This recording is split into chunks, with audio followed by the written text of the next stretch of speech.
خانہ کعبہ کا دروازہ جب کھولا گیا تو کیا ہوا؟ خانہ کعبہ کے اندر خون کے چھینٹے کہاں سے آئے؟ اس سب کے بارے میں پیارے آقا صلی اللہ علیہ وآلہ وسلم نے کیوں برہمی کا اظہار کیا؟ ایک ایسا واقعہ جس کو سن کر آپ کے رونگٹے کھڑے ہو جائیں گے۔ السلام علیکم پیارے دوستو، کیا آپ جانتے کہ خانہ کعبہ کا دروازہ کیوں رکھا گیا؟ کیا یہ دروازہ حضرت ابراہیم علیہ السلام نے رکھا تھا؟ اور کیا یہ جانتے ہیں کہ پہلے عام زائرین کے لیے اسے کھولا جاتا رہا ہے، مگر اب ایسا نہیں ہے؟ اس میں سے شاید ہی اس کی وجہ کوئی جانتا ہوگا کہ اب اس دروازے کو کیوں بند رکھا جاتا ہے اور عام زائرین کے لیے کھولا نہیں جاتا۔ دوستو، آج ہم آپ کو ایک واقعہ بتانے جا رہے ہیں۔ اس کو نہ صرف سن کر بلکہ دیکھ کر آپ کے اوزان خطا ہو جائیں گے، لیکن یہ قیمتی معلومات جاننے اور دیکھنے کے لیے آپ کو ہمارے ساتھ ویڈیو کے آخر تک جڑے رہنا ہوگا، اور آگے بڑھنے سے پہلے کنفرم ضرور کر لیجئے کہ آپ نے ہمارا چینل سبسکرائب کر رکھا ہے یا نہیں۔ تو ابھی سبسکرائب کر لیجئے اور بیل آئیکن کو کلک کر دیجئے۔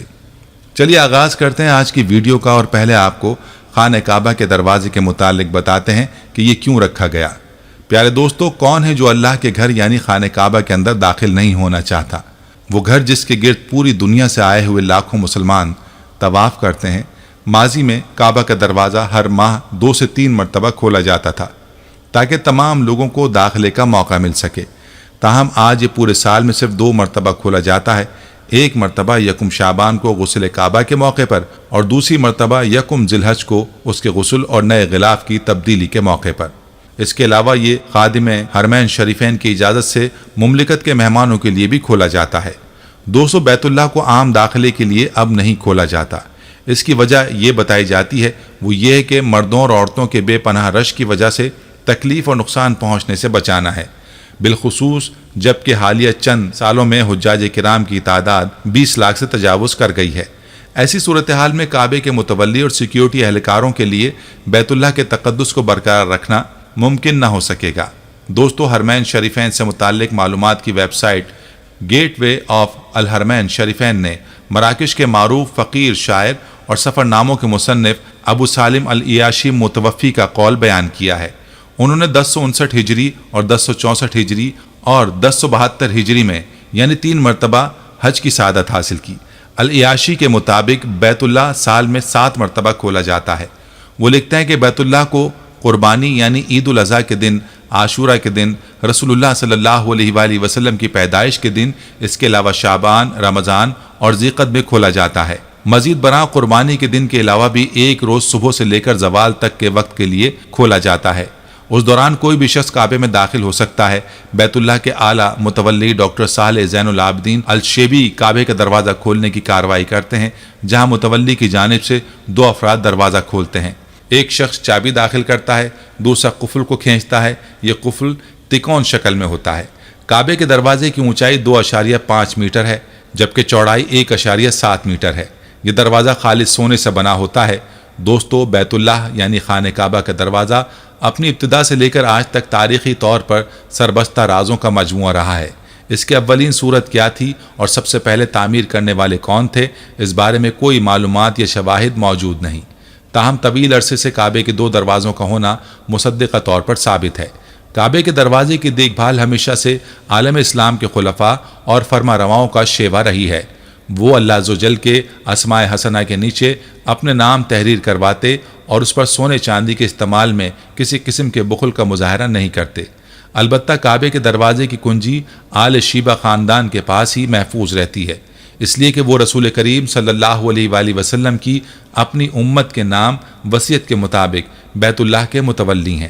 ان میں اعلیٰ متولی کے پاس کعبے اور مقام ابراہیم کی کنجیاں ہوتی ہیں۔ بیت اللہ یعنی کعبے کا دروازہ دنیا کے 1.5 ارب مسلمانوں کی نظروں میں اپنے پورے تقدس کے ساتھ چمکتا ہے۔ اس طرح روئے زمین پر بسنے والے بقیہ لوگوں کی نظر بھی اپنی سند کے صدق اور حسن و جمال کا لوہا منواتا ہے۔ دوستو، خانہ کعبہ کی سب سے پہلے تعمیر خلیل اللہ حضرت ابراہیم علیہ السلام نے اپنے بیٹے حضرت اسماعیل علیہ السلام کے ساتھ مل کر کی تھی۔ یہ تعمیر 1900 قبل مسیح میں اللہ کے حکم سے کی گئی تھی۔ خانہ کعبہ کے اندر داخل ہونے والے مسلمان خود کو خوش قسمت ترین سمجھتے ہیں، اور خاص مواقعوں اور کچھ خاص شخصیات کے لیے کچھ خاص موقعوں پر انتظامیہ کی جانب سے یہ دروازہ کھولا جاتا ہے تاکہ وہ لوگ خانہ کعبہ کے اندر زیارت کر سکیں اور نوافل ادا کر سکیں۔ مگر خانہ کعبہ کے اس دروازے کے حوالے سے ہم آپ کو کچھ ایسی باتیں بھی بتائیں گے جو یقیناً آپ کی معلومات میں اضافے کا باعث بن سکیں گی۔ دوستو، اس حقیقت سے بہت کم لوگ واقف ہوں گے کہ سب سے پہلے خانہ کعبہ کی جب تعمیر کی گئی تو یہ تعمیر صرف 4 دیواری کی صورت میں حضرت ابراہیم علیہ السلام اور حضرت اسماعیل علیہ السلام کی جانب سے کی گئی تھی۔ اس کے اوپر نہ تو چھت موجود تھی اور نہ ہی اس کے اندر داخل ہونے کے لیے کوئی دروازہ بنایا گیا تھا۔ دوستو، کچھ عرصے بعد خانہ کعبہ میں زمین کے اندر ہی 2 راستے بنائے گئے، جن میں سے ایک مشرق کی جانب دوسرا مغرب کی جانب تھا۔ لوگ مشرقی جانب سے داخل ہوتے اور مغربی جانب سے باہر نکل جاتے تھے، مگر اس وقت بھی خانہ کعبہ میں کوئی دروازہ نہیں بنایا گیا تھا۔ پیارے دوستو، خانہ کعبہ میں سب سے پہلا دروازہ بنوانے والا یمن کا بادشاہ ابو کارب استدال کامل تھا، جس کو شاہ توبی کے نام سے بھی یاد کیا جاتا ہے۔ شاہ توبی نے خانہ کعبہ کی صفائی کے مقصد کو پورا کرنے کے لیے لکڑی کا پہلا دروازہ بنایا اور اس نے جرہم نامی قبیلے کے سرداروں کو کعبے کی صفائی ستھرائی کی ذمہ داری تفویض کی۔ اس موقع پر لکڑی کے بنے اس دروازے پر تالے کا بندوبست بھی کیا گیا اور اس تالے کی چابی ذمہ دار افراد کو سونپی گئی۔ دوستو، سن 2018 میں حج کے موقع پر جب شدید بارش اور طوفان آیا تو اس وقت خانہ کعبہ کی دیواروں میں موجود ایک خفیہ دروازے کے بارے میں بھی انکشاف ہوا۔ اس دروازے کے بارے میں کہا جاتا ہے کہ یہ دروازہ 697 عیسوی میں اس وقت بند کر کے پوشیدہ کر دیا گیا تھا جبکہ حجاج بن یوسف نے کعبے کی ذمہ داری سنبھال لی تھی۔ دوستو، 1944 میں خانہ کعبہ کا دروازہ پرانا ہونے کے سبب ہلنے لگا تو اس وقت کے حکمران شاہ عبدالعزیز نے نیا دروازہ بنوانے کا حکم جاری کیا۔ اس دروازے کو بنانے میں 3 سال کا عرصہ لگا۔ اس دروازے کے دونوں جانب لکڑی کے فریم تھے اور اس کے بعد اس دروازے کو سونے، چاندی اور تانبے سے بنایا گیا اور نصب کیا گیا۔ دوستو، خانہ کعبہ کا موجودہ دروازہ 1978 میں شیخ خالد بن عبدالعزیز نے تعمیر کروایا۔ یہ دروازہ 1 سال کے عرصے میں تیار ہوا اور اس کی تیاری احمد بن ابراہیم بدر نامی صراف نے کی ہے۔ 2000 کلو گرام وزنی یہ دروازہ 99.99% سونے کا بنا ہوا ہے اور اس وقت خانہ کعبہ میں یہی دروازہ آویزاں ہے۔ دوستو، خانہ کعبہ کی چابیوں کی ذمہ داری ہمارے پیارے نبی صلی اللہ علیہ وآلہ وسلم کی اجازت سے آل شیبہ قبیلے کو سونپی گئی تھی، جو کہ آج بھی اسی قبیلے کے افراد کے پاس کئی نسلوں کے گزرنے کے باوجود ویسے ہی موجود ہے۔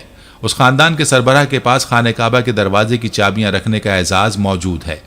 دوستو، یہ دروازہ سال میں 2 بار صفائی اور غلاف کعبہ کی تبدیلی کے لیے کھولا جاتا ہے۔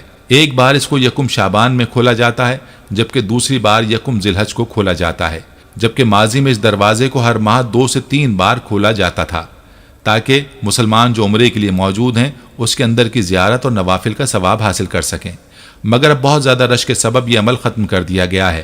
ایسا بتایا جاتا ہے مگر حقیقت یہ نہیں ہے۔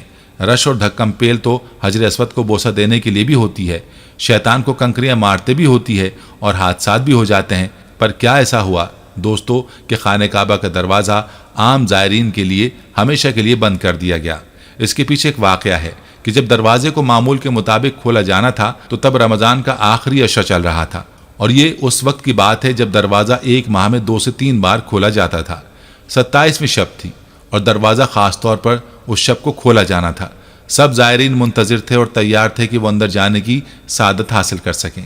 دوستو، جیسے ہی وہ گھڑی آئی، دروازہ کھولا گیا تو ایک شخص نے اپنے پیچھے کھڑے لوگوں کو دھکا دیا اور اس سے آگے ایک بچہ جو اپنی ماں کے ساتھ سب سے پہلے داخل ہونے والا تھا اندر بڑھنے ہی لگا تھا کہ یہ شخص پوری طاقت سے اس بچے کو آ لگا اور وہ بچہ اچھل کر خانہ کعبہ کے اندر جا گرا۔ وہ شخص بچوں کو پیروں میں رونتا ہوا آگے بڑھا اور بھیڑ نے بھی یہی کیا۔ خانہ کعبہ کے اندر اس بچے کے خون کے چھینٹوں نے ماحول ہی بدل دیا۔ اسی رات کہتے ہیں کہ بادشاہ وقت کو خواب میں نبی صلی اللہ علیہ وآلہ وسلم کی زیارت ہوئی اور انہوں نے برہمی کا اظہار کرتے ہوئے یہ حکم دیا کہ آج کے بعد دروازہ بند کر دیا جائے، اگر آئندہ یہ بے رحمی ہوئی تو اللہ سخت غضبناک بھی ہو سکتا ہے۔ دوستو، کہتے ہیں کہ اس کے بعد آج تک دروازہ مکمل بند کر دیا گیا اور اب سال میں 2 بار صفائی کی غرض سے یہ خاص مہمانوں کے لیے کھولا جاتا ہے اور ایسی بھگدڑ سے ہر صورت بچا جاتا ہے تاکہ کوئی ایسا دلخراش واقعہ نہ ہو پائے۔ بہرحال اللہ سب کو خانہ کعبہ میں جانے کی سعادت نصیب فرمائے، ہمارا خاتمہ ایمان پر کرے، آمین۔ دوستو، یہ تھی ہماری آج کی ویڈیو۔ ہم امید کرتے ہیں کہ آپ کو ہماری آج کی یہ ویڈیو پسند آئی ہوگی۔ اگر آپ کو ہماری آج کی یہ ویڈیو پسند آئی ہے تو آپ سے گزارش کرتے ہیں کہ آپ ہمارے چینل کو ضرور سبسکرائب کر لیں اور ساتھ ہی لگے بیل کے بٹن کو بھی پریس کر لیں تاکہ آپ کے پاس ہماری آنے والی مزید معلوماتی ویڈیوز کا نوٹیفیکیشن بر وقت ملتا رہے۔ سبسکرائب کے ساتھ ساتھ ہماری ویڈیوز کو لائک بھی کریں اور اپنی قیمتی رائے کا اظہار کمنٹس میں ضرور کریں۔ کمنٹس میں آپ اپنے سوالات بھی ہم تک پہنچا سکتے ہیں۔ اللہ تعالیٰ آپ کو اپنے حفظ و امان میں رکھے، آمین۔